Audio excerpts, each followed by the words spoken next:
Hello दोस्तों, स्वागत है आपका हमारे चैनल पर। बेसिकली इस वीडियो में हम लोग बात करेंगे अरिहंत के जवाहर नवोदय किताब के बारे में। 9th क्लास के लिए आपका इंग्लिश मीडियम के लिए, हिंदी मीडियम के लिए भी अलग आता है, ठीक है ना। थोड़ा सा डिफरेंसेस रहते हैं चैप्टर आगे पीछे, लेकिन लगभग सेम रहता है, ठीक है। सिलेबस आपका सेम रहता है, कोई दिक्कत नहीं रहेगा, ठीक है। चलिए अब बात कर लेते हैं। सबसे पहले बच्चों का क्वेरी रहता है MRP की। ये आपका लेटेस्ट रिविजन 2026 एग्जामिनेशन के लिए है। MRP इसकी 405 रुपये है। मार्केट में आपको जो है 20 से 25% डिस्काउंट ईजिली मिलेगा, इससे कम नहीं मिलेगा, ठीक है। टोटल अगर पेजेस की बात कर ले, इसमें कितने पेजेस दिए गए हैं, तो मुझे लगता है लगभग इसमें जो है आपका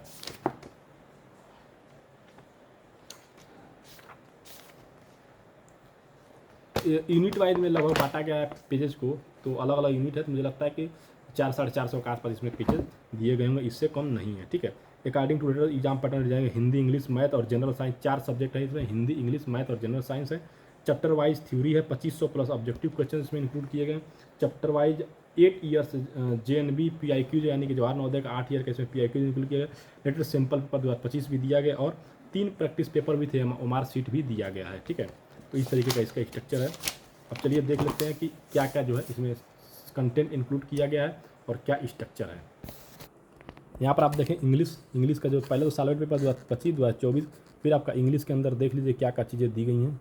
17 चैप्टर इंग्लिश में है, फिर हिंदी में आपका जो है लगभग जो है 12 चैप्टर इधर दिया गया है, 12 चैप्टर्स हैं हिंदी में। उसके बाद आप देखेंगे जनरल साइंस में जो भी देख लीजिए, ये सारा चैप्टर्स इसमें दिए गए हैं, 16 चैप्टर। फिर मैथ में आपका जो है दिया गया है, ठीक है। फिर प्रैक्टिस सेट 1 से 3 तक। तो जवाहर नवोदय का जो आपका है, जैसे मान लीजिए वर्ब हो गया, इसका दिखा देते हैं वर्ब का हो गया। तो वर्ब में पहले आपको थ्योरी का पोर्शन काफ़ी ठीक ठाक देखने को मिल जाएगा, ठीक है। थ्योरी पढ़ लीजिए, ऐसे ऐसे कमांड कर लीजिए, जो भी मीनिंग्स वगैरह आता है काफ़ी ठीक ठाक इसमें देखने को आपको मिलने वाला है। उसके बाद जो है आपका प्रैक्टिस, मेन तो है प्रैक्टिस, क्योंकि एग्जामिनेशन देना आपको, तो प्रैक्टिस एक्सरसाइज के लिए बहुत सारे क्वेश्चन देखने को मिल जाएंगे आपको। सारा ऑब्जेक्टिव टाइप है, लगाते रहिए और सॉल्व करते रहिए, ठीक है। फिर आपका हिंट एंड सॉल्यूशन और आंसर शीट मिलेगा। इसी तरीके का स्ट्रक्चर दिया गया है। मान लीजिए कि यहाँ पे थ्योरी का पोर्शन हो गया, कुछ समझाया गया आपको जो आपको अंडरस्टैंडिंग लेवल को बढ़ाएगा, उसका जो है आपके क्वेश्चंस दिए गए हैं जिसको आप सॉल्व कर सकते हैं। बाकी इस किताब के रिगार्डिंग कोई क्वेरी होगी मेरे को कमेंट कर दीजिएगा, ठीक है। बेस्ट है, लीजिए, सॉल्व करिए, पढ़ते रहिए। धन्यवाद।